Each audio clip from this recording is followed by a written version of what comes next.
So in Kashipur, Sri Ramakrishna was there, suffering from throat cancer. The same year he would pass away a few months later.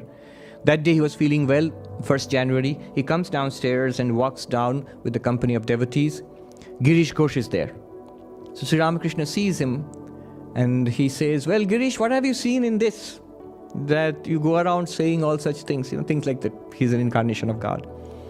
Girish Ghosh, overcome with emotion, with a choking voice, bows down, falls at his feet, and he says, "He whose glory Vyasa and Valmiki, the composers of Ramayana and Mahabharata and the Puranas, they could not describe your glories. What can I say?"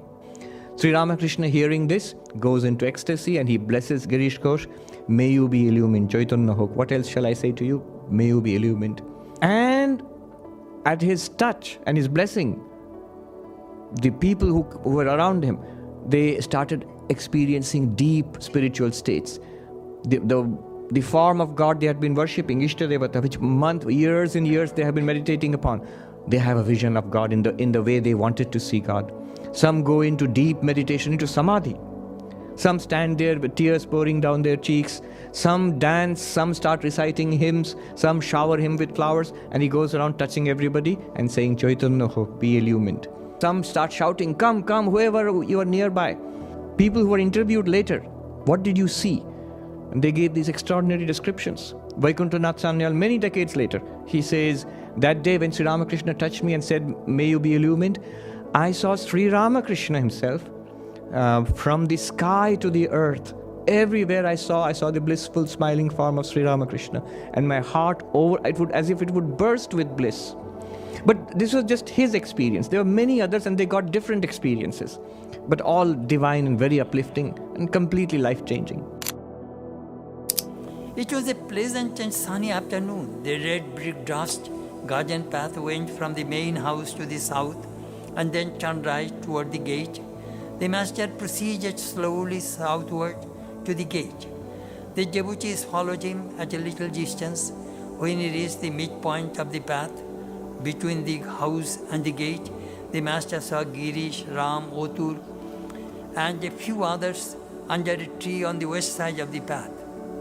They bowed down and came over to him joyfully. Before anyone had spoken a word, the master addressed Girish, asking him, "Girish, what have you seen and understood about me that makes you say all these things, that I am an avatar and so on, to everyone wherever you go?" Girish responded by kneeling down at the feet, folding his hands before his raised face and saying in a voice choked with emotion, "What more can I say of him? Even the sages, Vyasa and Valmiki, could find no words to measure his glory." Ramakrishna was deeply moved by Girish's words and his conviction. He stood still on the red brick dust garden path. His whole body covered with goosebumps as his mind attended into ecstasy. His whole face beamed with divine bliss. Seeing that wonderful form of the Master, the devotees' joy knew no bounds. Exultant, they began to shout, "Jai Ramakrishna, Jai Sri Ramakrishna, victory to Sri Ramakrishna." Smiling, he said 3 sentences. "What more need I tell you? I bless you all. May you all be illumined."